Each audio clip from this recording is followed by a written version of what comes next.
What's so different about the DJI Mic 3 is a question that so many of you are going to be asking, especially if you own either the DJI Mic 2 or the Mic Mini. Is it worth getting the Mic 3? So I'm going to go over how the Mic Mini and Mic 2 differ from the new Mic 3, and then you can get an idea of whether or not you feel the Mic 3 is a solid upgrade for you. I'm currently filming on the DJI Osmo 360 and I'm filming in D-Log-M, and the footage is colour graded with my new LUTs, and I'll tell you a little bit more about those lately because I literally just released them. Now I have the Mic 3 connected to the Osmo 360 via direct Bluetooth connection, which is DJI's DJI Osmo Audio, and currently the Mic 3 is compatible with the Action 5 Pro, the Action 4 and the Osmo Pocket 3, where you can connect the mic to the camera via direct Bluetooth connection as well. Now for me personally, there is a reason why I would upgrade from the Mic Mini to the Mic 3, and it's the reason that I will probably stop using the Mic Mini now and just start using the Mic 3. And if you were going from the DJI Mic 2, I would say that there is a big reason why, for most people anyway, why you might want to upgrade from the Mic 2 to the Mic 3, and let me tell you why. I realised it was very windy just then, and I didn't have the wind noise reduction on the Mic 3. I just have the dead cat on it, and I just listened back to the audio and you can still hear it. It sounds really clear. The wind isn't interfering at all, and hopefully you can still hear me as that car just went by as well. So I was just making an observation. So first off, you can see that the Mic 3 has the same compact, lightweight design as the Mic Mini, which is one of the reasons that I stopped really using the Mic 2 so much, because I didn't like how big it felt. So when the Mic Mini came out, it was perfect. But with the Mic 2, I did get used to using certain features that the Mic Mini didn't have. And I'll be honest, I didn't miss it all that much when I started using the Mic Mini, but it's the 32-bit flow internal recording, which the Mic 3 does have, and in fact it has dual file 32-bit flow internal recording if you need that.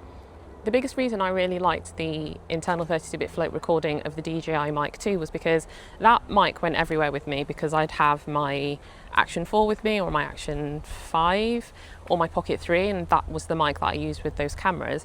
And when I wanted to do a voiceover really quickly, just voice, no video footage at all, then having the Mic 2 and being able to record that audio internally was really useful.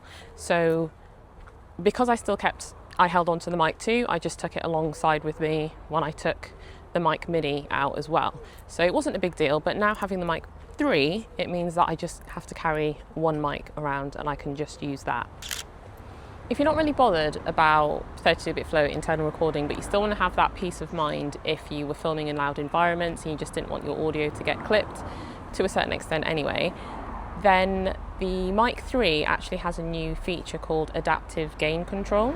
And you can set this through the receiver, the DJI Mimo app, or the DJI Osmo Audio with whichever camera you're using. It's off by default, but once you enable it, you can choose between automatic and dynamic mode. So basically, automatic mode is like clipping prevention, and it's ideal for situations where you're, say, outside and you might get spikes in your audio. What it'll do is suppress those sudden spikes so that you have balanced audio throughout the clip. Then with dynamic mode, which is volume balancing, it automatically adjusts the dynamic range of the audio output based on changes in the input levels. So it'll decrease or increase the gain based on the input levels of the audio if they're too low or too high. And this one is basically recommended for indoor settings, so if you're in a studio, for example. So for me, because I'm outdoors, I have it set to automatic mode just in case there are any sudden spikes happening in this environment around me, because it's quite noisy, especially with the traffic going back and forth as well. Okay, so before I move on to audio quality, remember how I said I was filming with the DJI Osmo 360 and I'm also shooting in D-Log-M? Well, I recently released a new set of LUTs which are perfect for color grading D-Log-M footage, and they are literally drag and drop. You don't have to convert the footage first. You literally choose a LUT, drop it on your footage, and you're pretty much good to go. And these LUTs, even though I'm using it with the Osmo 360 at the moment, they will work with the Osmo Action 5 Pro in D-Log-M, the Action 4, and the Osmo Pocket 3 in D-Log-M as well. And the LUTs are really good for days like this where it's really sunny. I am working on another set because I do live in the UK and I'm mostly going to be filming on overcast days as the summer disappears. So I'm working on a set of autumn LUTs as well. But for now, these LUTs work great in these kind of conditions. And there are 8 to choose from. I will drop a link in the description for you so that you can check them out. And then you can just choose any style that you want and drop them straight onto your footage. It's so simple.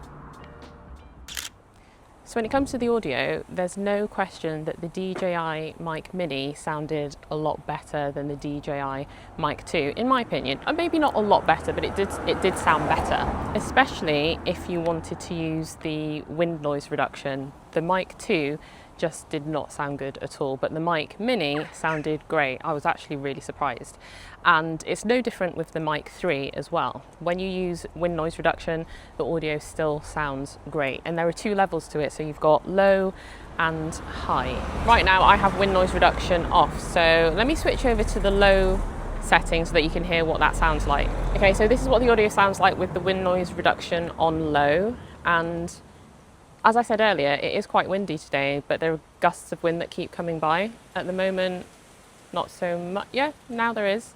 So this is what the audio sounds like with it on low, and I'm going to switch over to high so that you can hear what that sounds like. So this is what it sounds like on high. What do you think? I have no idea what it sounds like, but I'm hoping it sounds good. I'm definitely not going to be using the high setting because I don't think it sounds very good. The low sounds absolutely fine, and if it's really windy and I just want to cut out a bit of the rustling that you can hear, then yeah, I might put it on low, but high, definitely not. If I want to cut out any of the ambient sounds in the background, I will probably just do that in post and just not use the wind noise reduction at all. Okay, for this next bit, I think I'm going to go indoors so that you can hear what the audio sounds like indoors on a different camera, even though I mainly shoot outside anyway. So now I'm inside, I'm in my office, and I just wanted to hear what the audio was going to sound like whilst I'm in here, even though this is going to be so different for a lot of people because it's going to depend on how big your room is, what's in your room, whether it's treated, and so the sound is going to sound different. But I guess for me, I just want to hear what it sounds like in here for me. The Mic 3 now has 3 recording modes because you can now connect 4 transmitters to 1 receiver. And just like the Mic 2 and the Mic Mini, you have mono mode where all of the transmitters will record to 1 channel. Then you also have stereo mode, which is the same again as the Mic Mini and the Mic 2, where you will have 2 transmitters recorded to 2 separate channels. So if you were using 2 transmitters, one would be recorded on the left, the other one would be recorded on the right. But if you're using 4 transmitters in one go, then transmitter 1 and 3 is recorded on the left channel, and then transmitter 2 and 4 is recorded on the right channel. So that's how it's split.